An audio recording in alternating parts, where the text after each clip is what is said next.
Dear colleagues, we continue our working day. I give the microphone to the head of Kharkov administration, Igor Turin, who is going to talk about the security of the Kharkov region in the key to territorial integrity of Ukraine. Good morning, dear colleagues. The Kharkov region today is, let's say, the extreme eastern point of Ukraine, which is still peaceful, which actually has tells upon the strategic development and the fate of the Kharkov region. More than 150,000 IPDs now residing in the Kharkov region, and this is actually the minimum which we can have. We actually can eyewitness more than 300,000 in our region, which again tells us that socio-economic development of Kharkov region and creates some additional let's say, the badly required, bad need for the passing necessary decisions, and of course requires the improvement of the psychological situation or status in people in the Kharkov city. This is rather a big city. Again, I repeat that figure: 300,000 people who moved to the Kharkov, which is a big number.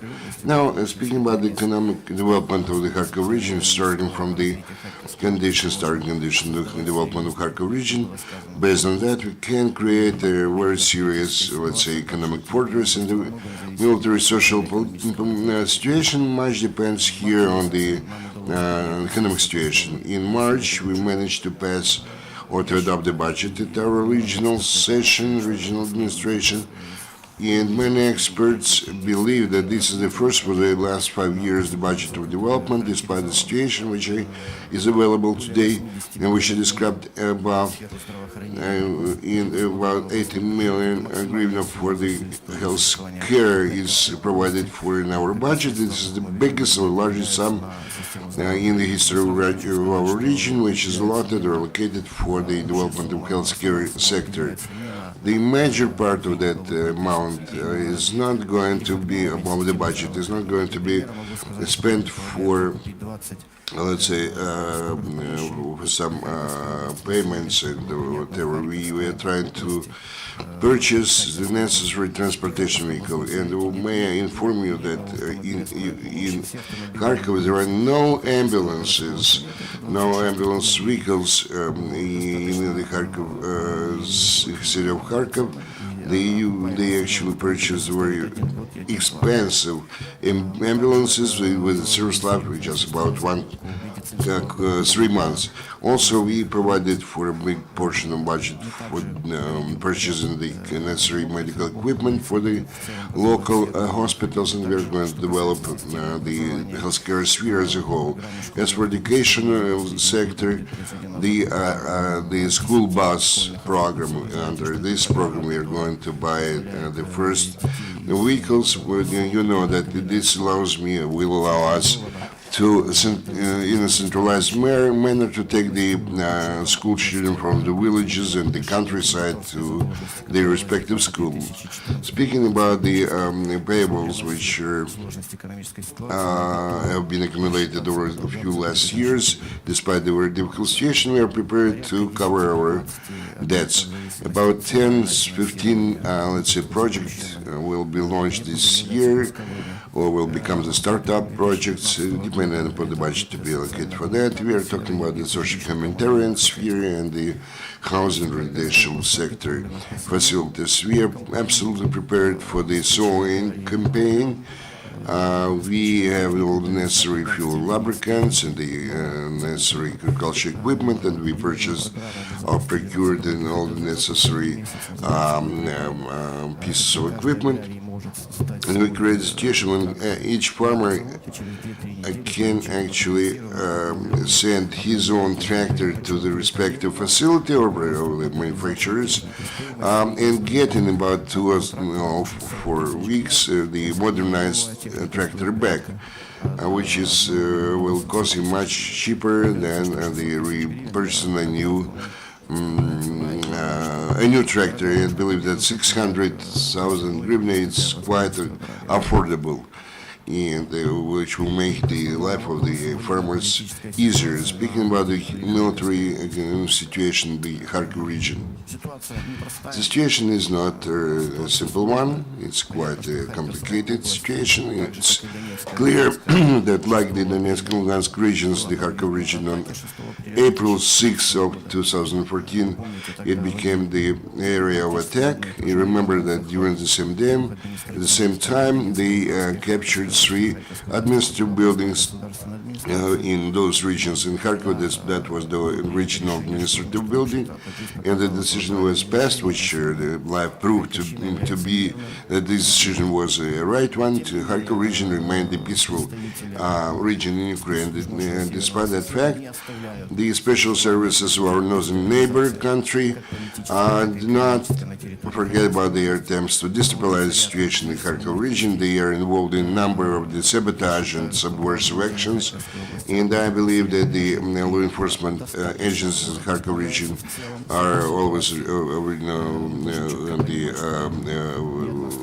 mode of agility, and we understand that not a single city or region or country in the world cannot protect themselves 100% from the terrorist attack, which was the case in the United States even. So over the last period of time, we managed to detain more than 50 subversive and sabotage and reconnaissance groups acting in our region, but we have to understand clearly that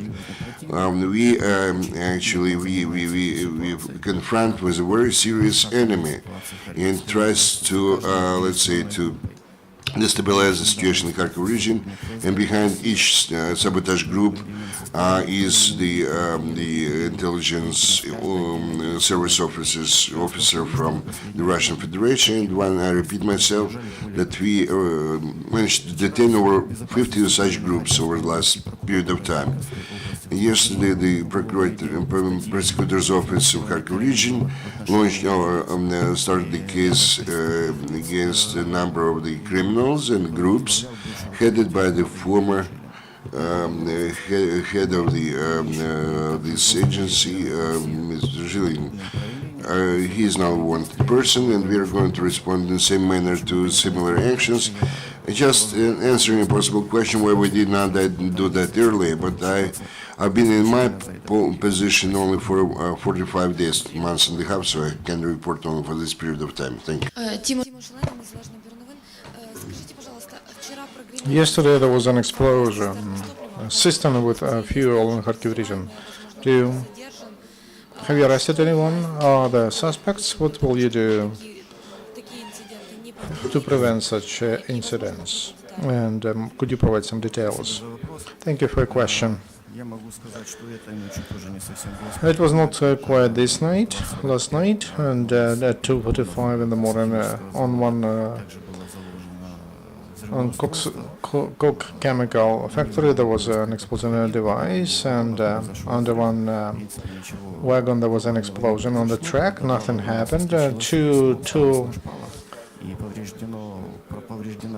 They damaged the right track for 1 meter. Such events, such incidents are taking place all the time. The goal is to cause panic.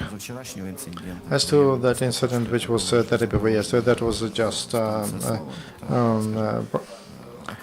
railroad stations in the suburbs of Kharkiv, and there were no consequence, and they extinguished quickly. And again, such small malicious acts are done, first of all, for separatist groups to see that somebody is supporting them, not the broad masses, not people, and also they wanted to cause a panic among civilians, and also they spread Russian propaganda, and that they do it quite professionally, and they cause a panic. We do everything possible, and we have counter propaganda. Nobody's working nobody was working on that in our country for many years, and so we do some activities, and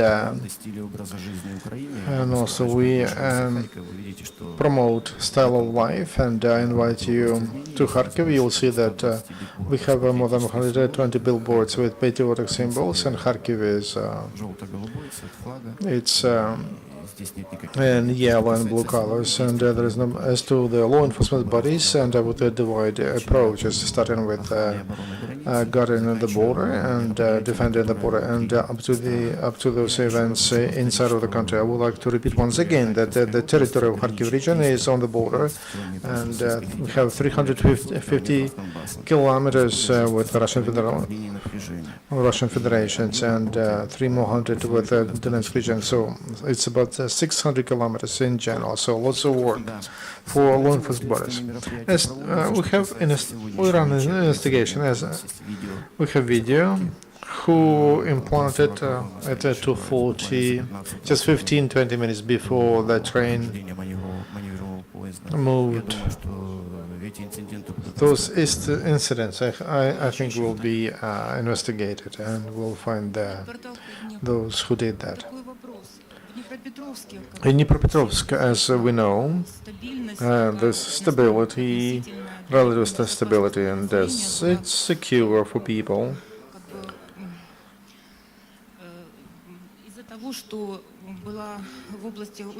Because there was a very good team working in the region, and they left recently. Do you have your own team you can rely on?